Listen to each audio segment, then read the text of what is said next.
Une meilleure compréhension de ce thème nous amène à avoir une présentation qui s'articule en 5 points.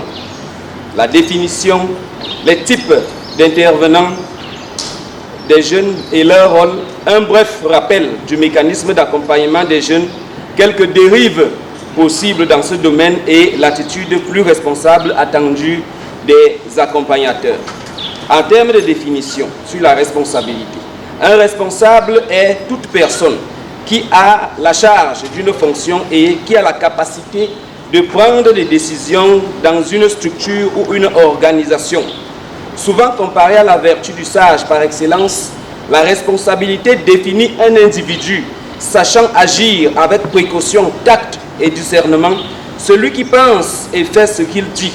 Enfin, c'est l'obligation pour une personne ou un groupe de répondre de ses actes, d'en reconnaître être l'auteur et donc de les justifier ou de les assumer, c'est-à-dire expliquer sa décision qui n'est peut-être pas très appréciée, mais qui est conforme au cadre juridique.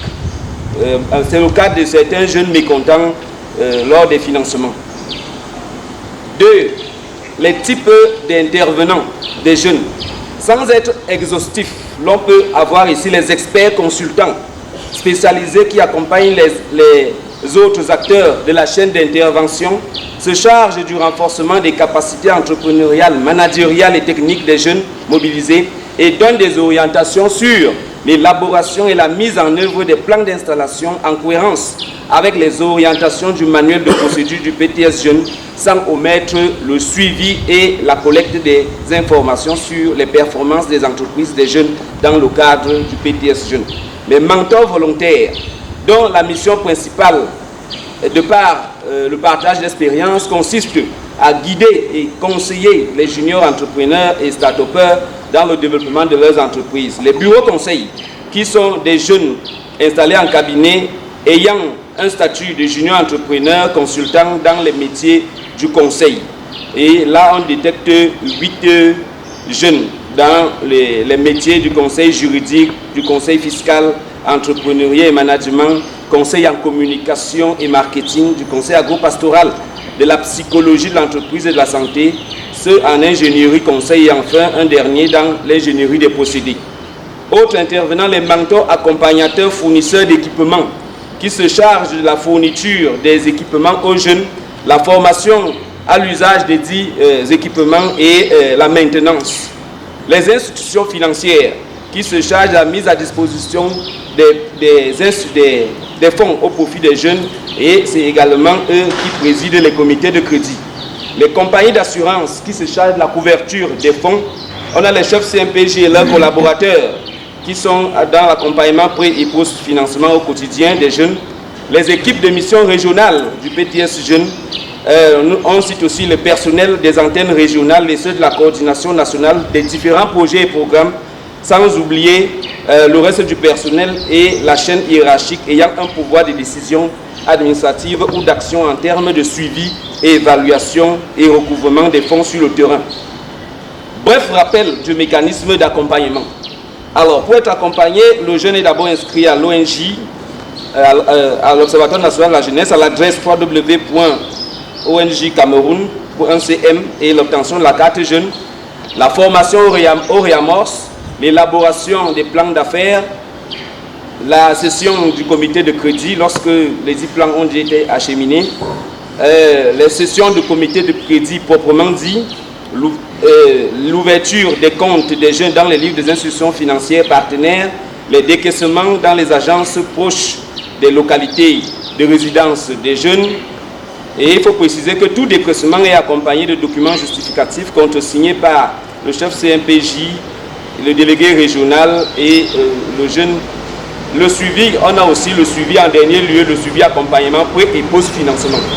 Ces jeunes, il faudrait peut-être préciser, c'est des jeunes qui sont soit accompagnés et présentés par les CMPJ, les jeunes en activité porteurs de projets productifs, des jeunes dénichés au cours des forats sur l'emploi et des foires économiques sur le terrain par les consultants spécialisés ou encore ceux émanant des projets et programmes gouvernementaux et non gouvernementaux. Il s'agit enfin des jeunes constitués installés dans les villages pionniers ou clusters économiques suivant les plans communaux, départementaux et régionaux de développement. En quatrième point, quelques dérives possibles dont peuvent être responsables les intervenants de la chaîne d'accompagnement des jeunes bénéficiaires des financements. La faute de gestion trouve sa définition déjà dans la jurisprudence.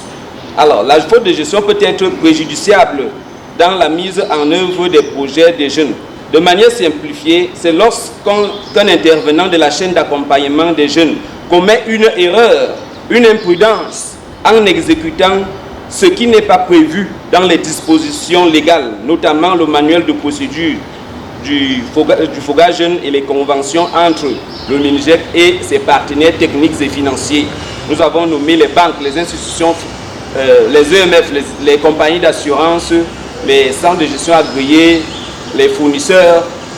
Alors, de façon générale, la responsabilité pénale d'un intervenant de la chaîne peut être mise en cause pour plusieurs types d'infractions, à savoir le faux et usage de faux en écriture, le détournement de fonds en complicité avec le jeune ou le détournement de l'objet du projet à mettre en œuvre, les infractions douanières, la fraude fiscale et la négligence des règles de sécurité pour certains équipements à livrer aux jeunes, les tromperies sur la qualité moindre des équipements livrés aux jeunes, le non-respect des lois, des règlements, du manuel de procédure et des conventions de partenariat, les fautes de gestion et les imprudences en lien avec la corruption.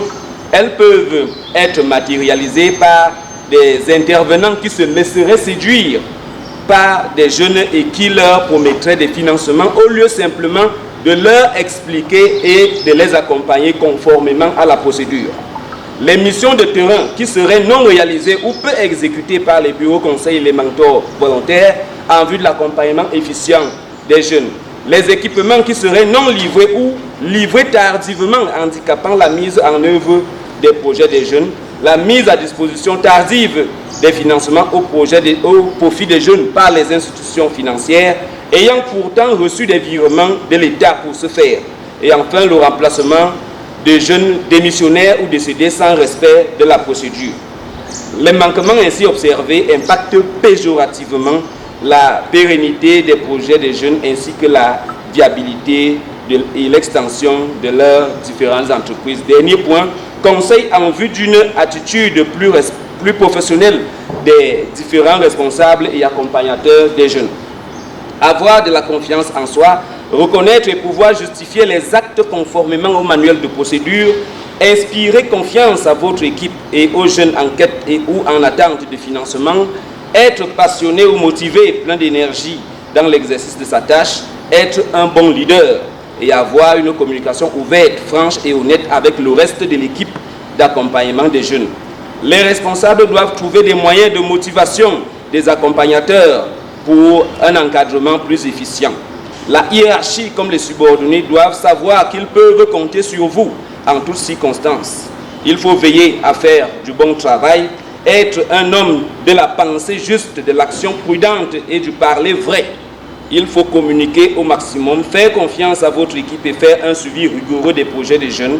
Et enfin, pour toute décision ou action, se référer au cadre réglementaire afin d'éviter la moindre imprudence ou négligence en lien avec la corruption ou le détournement de fonds, voire le détournement d'objets initial du projet.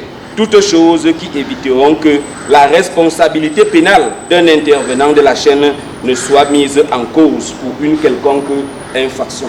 Je vous remercie.